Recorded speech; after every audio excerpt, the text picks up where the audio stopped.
bem-vindos ao nosso Bom Dia Investidor, segunda-feira, dia 13 de janeiro.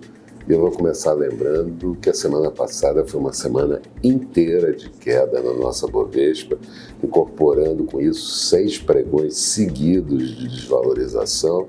Na semana, a Bovespa registrando uma perda de 1,87%, no ano já negativo em 0,12%, e o Dow Jones e o mercado americano, de uma forma geral, em alta durante a semana. O Dow Jones com a semana de 0,66% de valorização, Nasdaq com 1,75% e os 3 indicadores americanos batendo novos recordes históricos de pontuação ao longo da semana.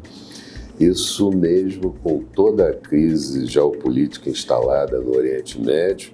E aqui, eu diria que a produção industrial divulgada para o mês de novembro acabou fazendo o preço dos ativos, junto com uma ausência de notícias. Ao que parece, os 3 poderes estão em férias coletivas, nada acontece nesse país nas últimas 2 semanas. A semana começa, felizmente, com o Irã admitindo que a Guarda Nacional cometeu um erro, se responsabilizando pelo abate do avião da Ucrânia. Isso é um bom passo para que a geopolítica tenha alguma distensão. Tivemos também a França, a Alemanha e o Reino Unido defendendo a continuidade do pacto nuclear com o Irã, ao contrário do que Trump tinha pedido, que os países deixassem o acordo nuclear, mas dizendo que é essencial que o Irã volte para esse pacto e que ele seja cumprido. Os 3 países dizem que o Irã não terá armas nucleares.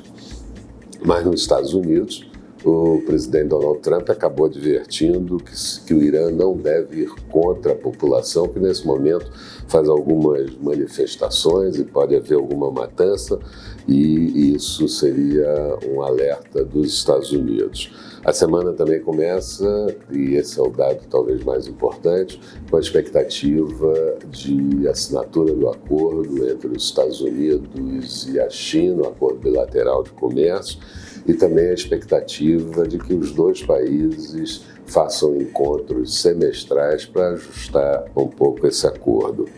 Angela Merkel, primeira-ministra da Alemanha, também se encontra com o presidente Putin da Rússia para falar sobre o problema geopolítico, a crise geopolítica com o Irã.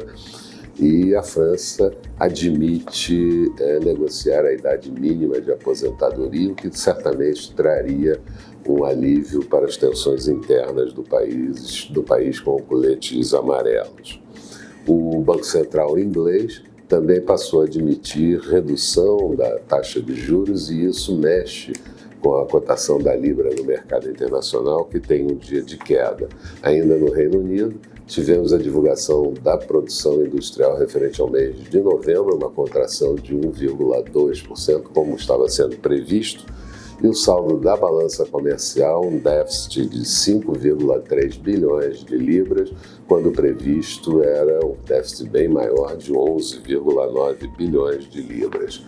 E o IIF, Institute of International Finance, disse que a dívida global começa a se aproximar dos 120 trilhões de dólares e os países emergentes têm 25% dessa dívida global, o que é certamente muito elevado.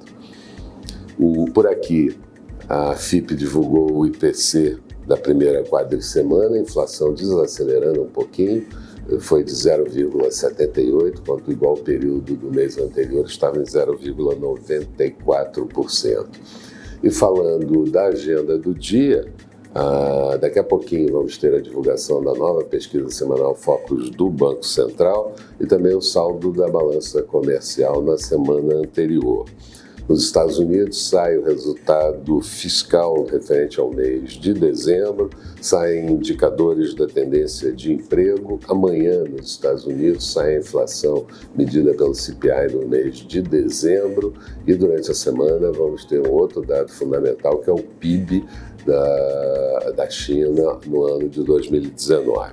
Expectativa para o dia de hoje, Bovespa podendo recuperar, seguindo tendência do mercado internacional, bolsas da Ásia em alta, bolsas da Europa começando o dia em alta e futuros americanos também, todos mantendo a alta no início da manhã. Taxa de juros por aqui um pouco mais alta e dólar um pouco mais forte. E falando de mercados, Bolsa de Londres agora há pouco tinha alta de 0,48%, Paris subia 0,33%, Bolsa de Frankfurt perto da estabilidade, mas saindo do negativo, alta de 0,03%. Petróleo WTI negociado em Nova York, estável a 59 dólares e 4 centavos o barril. Taxa de juros também beirando ali taxa do euro beirando ali a estabilidade, cotado a 1,112 do dólar. Taxa de juros americana dos títulos de 10 anos em alta para 1,84%. E mercados futuros americanos, o Dow Jones com alta de 0,44%, Nasdaq subindo 0,51%. Eram essas as considerações que eu gostaria de fazer. Bom dia a todos, bons negócios, e nós nos encontramos no final do dia com o nosso Boa Noite Investidor. Até lá, então.